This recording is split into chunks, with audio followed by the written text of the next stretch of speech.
जयकारा बोल मेरे श्री गुरु महाराज की जय। सभी गुरुमुख प्रेमियों से सप्रेम जय सच्चिदानंद। अभी कुछ दिन पहले लगभग इसी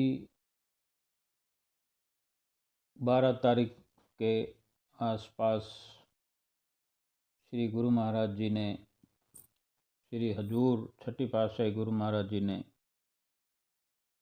अमरावती की ओर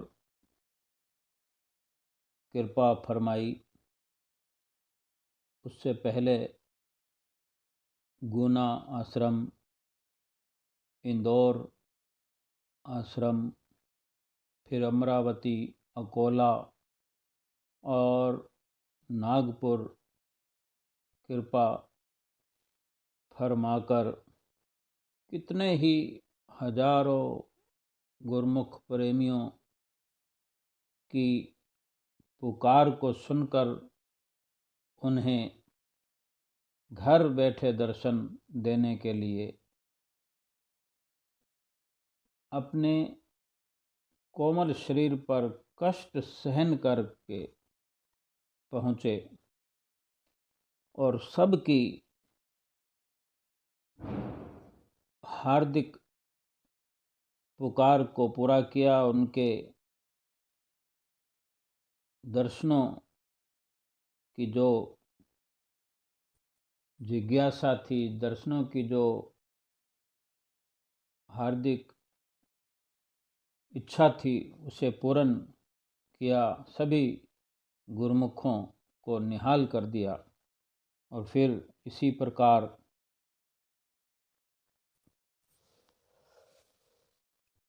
17 नवंबर को शाम 4:15 बजे के लगभग श्री प्रयाग धाम में कृपा फरमाई। वहाँ शुभ आगमन हुआ, ढोल नगाड़े बजे। जब श्री प्रयाग धाम की धरती पर प्रवेश करती है, तभी से ढोल बजने शुरू हो जाते हैं और हुए। और जब श्री कार दिखाई देने लगती है, श्रीकार के दर्शन होने लगते हैं दूर से, तो गुरुमुख प्रेमी भांगड़े वाली पोशाकें पहनकर भांगड़ा करते हुए नजर आते हैं। और सभी गुरुमुख प्रेमी श्रीकार के नज़दीक आने पर दंडवत प्रणाम करते हैं। बाहर धरती पर, फर्श पर। और इसी प्रकार सभी गुरुमुख प्रेमी नाच गाकर श्री गुरु महाराज जी का श्रद्धा और भाव से स्वागत करते हैं। और उस दिन भी ऐसा ही नज़ारा श्री प्रयाग धाम में हुआ। और फिर थोड़ी देर के बाद 5 बजे के करीब श्री दर्शन खोले। श्री गुरु महाराज जी ने सर्वप्रथम सबको दंडवत करने वाले प्रेमियों को हुक्मनामा देकर उठाया और फिर फरमाया,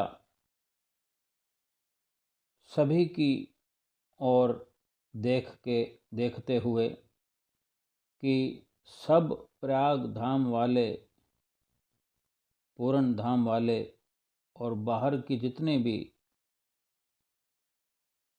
जो सेवा करने वाले हैं और जो भी संगत वहाँ पहुँची है, सब ठीक ठाक हैं, राजी खुशी हैं?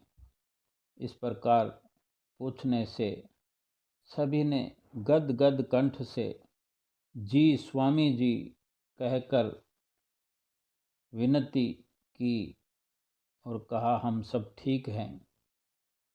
फिर श्री गुरु महाराज जी ने फरमाया कि सब खुश रहो, ठीक रहो। श्री गुरु महाराज जी ने सबको बार बार आशीर्वाद दिया और फिर श्री गुरु महाराज जी ने फरमाया कि हमारा आने का कोई प्रोग्राम तो नहीं था, ये तो आप सब गुरमुखों की पुकार थी, आप सबका प्रेम था जो हमें यहाँ खींच लाया। और इसी प्रकार सबको आशीर्वाद दिया, देते रहे। कितने उपकार हैं हम सब पर कि श्री गुरु महाराज जी अपने गुरुमुख प्रेमियों से प्रेम की बात करते हैं कि आपका प्रेम हमें खींच लाया। फिर इसी प्रकार श्री गुरु महाराज जी को तिलक मस्तक भाल पर लगाया गया और फिर श्री गुरु महाराज जी की श्री आरती उतारी गई। श्री आरती के बाद श्री गुरु महाराज जी ने फरमाया कि थोड़ी देर के लिए मौन ध्यान पर बैठ जाओ। मौन ध्यान के बाद श्री गुरु महाराज जी ने प्रसाद का भोग लगाया, फिर सबको प्रसाद बांटा गया। फिर उसके बाद में नाचने वाले भजन शुरू हुए। फिर श्री गुरु महाराज जी इसी प्रकार मुस्कुराते हुए सबको आशीर्वाद देते हुए अंदर की तरफ चले गए। और श्री दर्शनों के बाद श्री गुरु महाराज जी शिमला पार्क गए और वहाँ फिर से श्री गुरु महाराज जी ने भक्तानियों की तरफ कृपा फरमाई और वहाँ पर जो निर्माण कार्य चल रहा है पहले से ही, उसका जो उसकी देख रेख करते हुए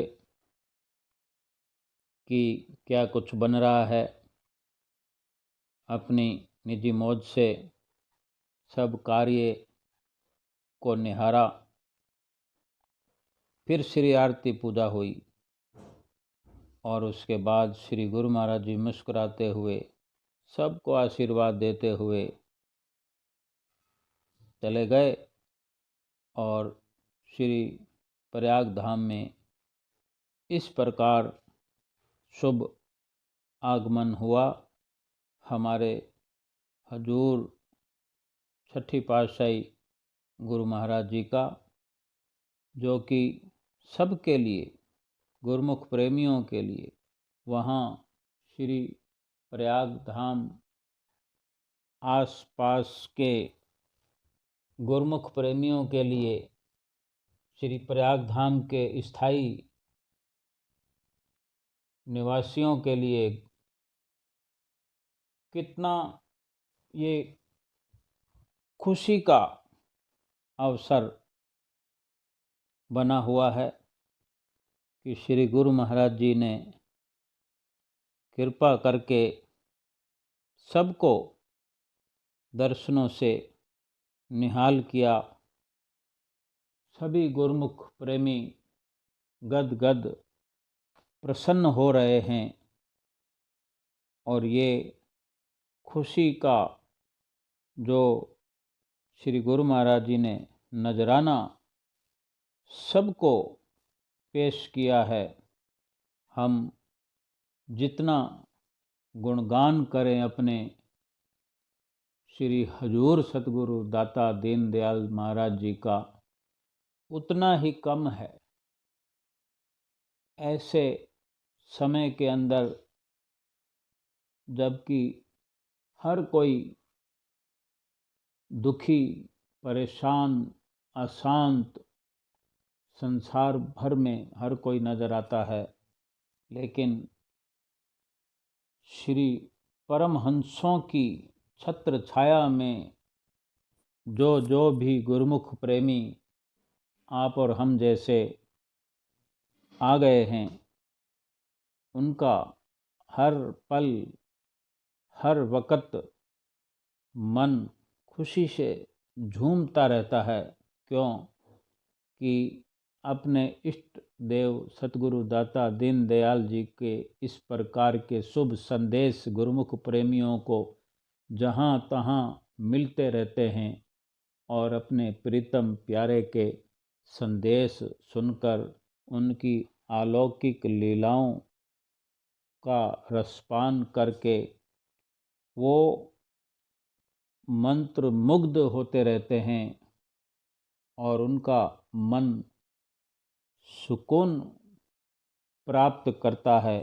भली भांति गद गद कंठ से जयकारे लगाते हैं।